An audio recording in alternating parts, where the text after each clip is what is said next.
In addition to using the algorithm that we just presented, it's also a good idea to calculate what I would refer to as the net amount of risk factors that someone has.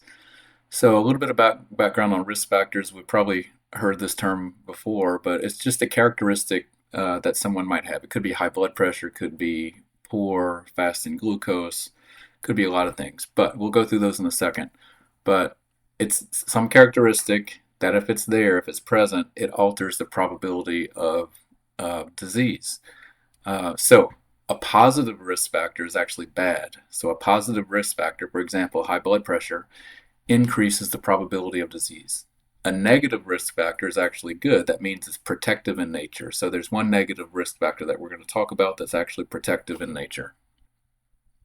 So we're going to go through 8 potential positive risk factors and one potential negative risk factor. So I'll just run through these, and then we'll we'll kind of discuss these in person and go through some examples as well. But family history just means that if someone in your family had an MI, which is a heart attack, coronary revascularization, which is some type of coronary procedure, a heart procedure like open heart surgery where you do a bypass, or even an angioplasty, something like that. And that's generally done when someone has documented heart disease. So if any of those exist, or sudden death as well, before age 55 in a male first degree relative, that means a male first degree relative could be a father, could be a brother, or even a son. And for on the female side, it's 65. So if those events happen before 65 in a female first degree relative, which would be a mother, sister, or even daughter. To have a positive risk factor for cigarette smoking, you would be a current cigarette smoker or have quit within the previous 6 months, or in certain situations, be exposed to environmental tobacco smoke. For blood pressure, the cutoffs are systolic blood pressure, 130 or above, diastolic blood pressure, 80 or above. And these have to be averaged over at least 2 separate occasions. And obviously, we're talking about resting blood pressure. Or if someone's on antihypertensive medication, which blood pressure medication, that's a positive risk factor. For blood lipids, to have a positive risk factors, the low density lipoproteins would be 130 or above, or high density lipoproteins less than 40 in males or less than 50 in females. Either of those would give a positive risk factor for lipids. Also, lipid lowering medication. If they're taking lipid lowering medications, that means they had dyslipidemia at some point in time, so that's a positive risk factor.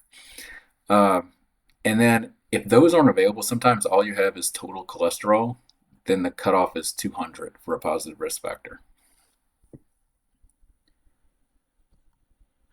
For blood glucose, and we're talking about fasting blood glucose in this regard, greater than 100.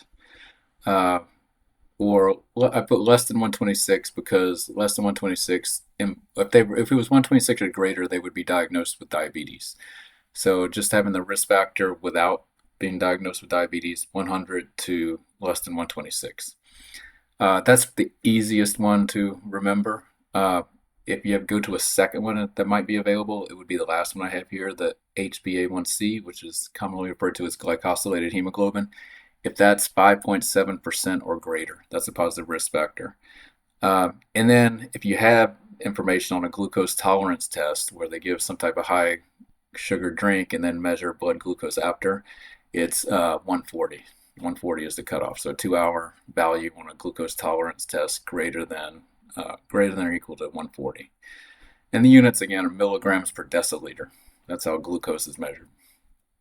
As far as the obesity factor would fit in here. So you can use BMI, which I'll discuss that in a few, or just waist circumference, what the circumference of the waist is. So using BMI 30 or above is a risk factor for disease. And if you're just using waist circumference, waist girth greater than 102 centimeters in males, which is about 40 inches, and then greater than 88 in females, and that's about 38 inches. And then for the non-exercisers, physical inactivity is a risk factor. So that's commonly defined as engaging in less than 75 to 150 minutes per week of moderate to vigorous intensity physical activity. Um, and then for age, men 45 and older, women 55 and older, that's automatically a positive risk factor. So those are the 8 positive risk factors. And then the potential negative risk factor, if the HDLs are 60 or above, that's a negative risk factor, which is a good thing. HDLs are thought to be protective.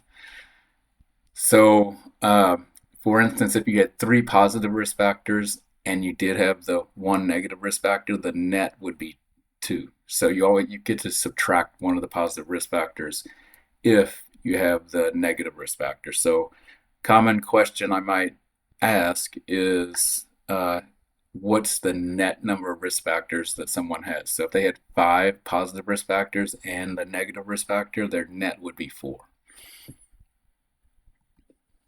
And then um, if someone does not have access uh, to a facility where someone can properly screen them, there is a self-directed option, and the one that's most commonly used is something called the par2 or par2 plus. It's called now. So physical activity readiness questionnaire. So it's designed to screen clients from participating in physical activity that might be too hard for them. This would be, like I said, it's a self-directed process. It's kind of the minimal standard for entry into a low to moderate intensity exercise program. Uh, and it's basically there just to identify the small number of people who exercise might not be appropriate for. And it's very simple. It's 7 yes, no questions. And if you answer yes to any of those questions, there are follow-up questions. And then you can go from there. And like I said, it's self-directed. This is what it looks like. It's not actually in your textbook, but this was from 2015, and this is the same one that's commonly used. So you can see the 7 initial questions up there. And if you answered no, you're good to go.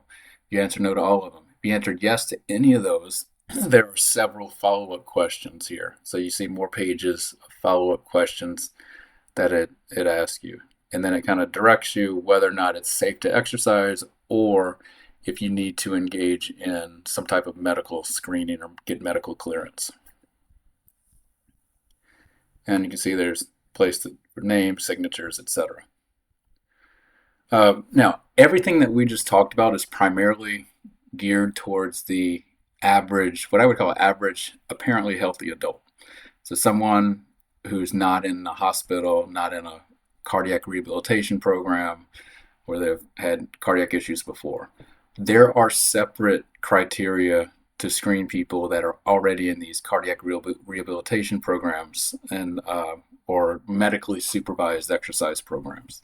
So I wanted to show you this. We're not really going to talk that much about it because there's a lot of other stuff we need to get through first. This is a little more advanced, but this is what it looks like. This is the major classification system that's used for those who are in some type of medically supervised program.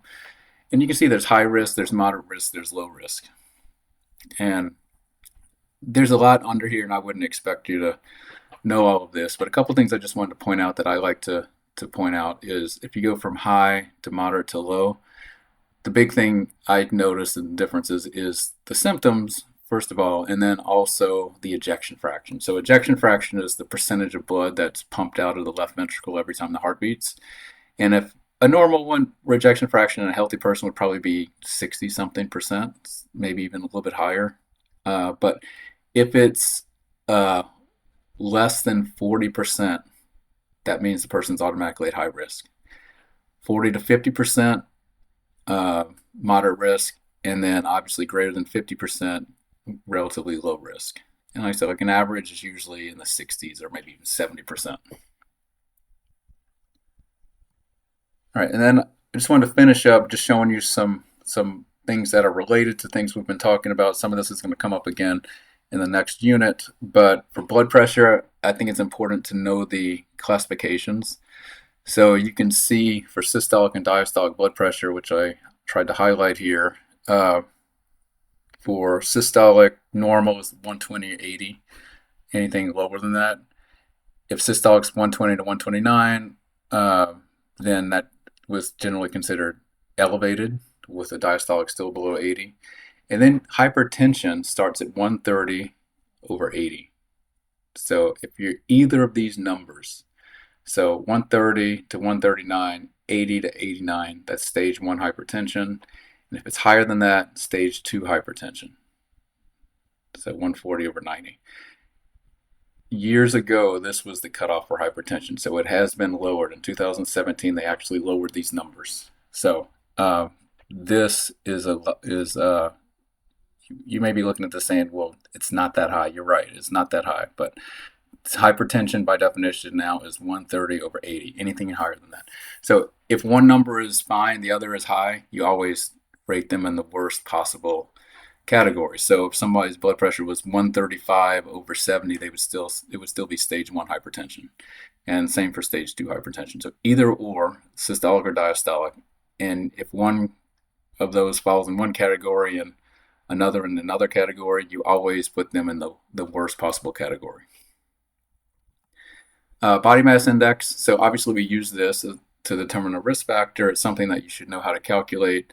But basically, it's just height and weight. So weight in kilograms divided by height in meters, and the meters are squared. So we're going to do that calculation in the lab. You'll get a chance to do it if you haven't done it yet. And then the norms for BMI, or the ranges, I should say. Some of these aren't normal, but the classification system. Normal or desirable is considered 18.5 to 24.9. Anything above 25 is at least overweight. So 25 to 29.9 overweight. 30 and above is obese, and you can see the different categories of obesity there. Less than 18.5 is actually underweight. So that also comes with some degree of risk. And then another thing that is not necessarily used as a risk factor or anything like that, but it's just good information to have, is something called the waist to hip ratio. So waist to hip ratio, you just measure the waist. Usually it's at the biggest or widest circumference, and then the hips basically around your butt. So, and then you look at that ratio. It's that simple, waist to hip ratio. And in males, if it's greater than 0.95, that means you're pretty high risk. That's not good. For females, it's a little the cutoff is a little bit different. So greater than 0.86. So, and this has to do with the different distributions of body fat between males and females.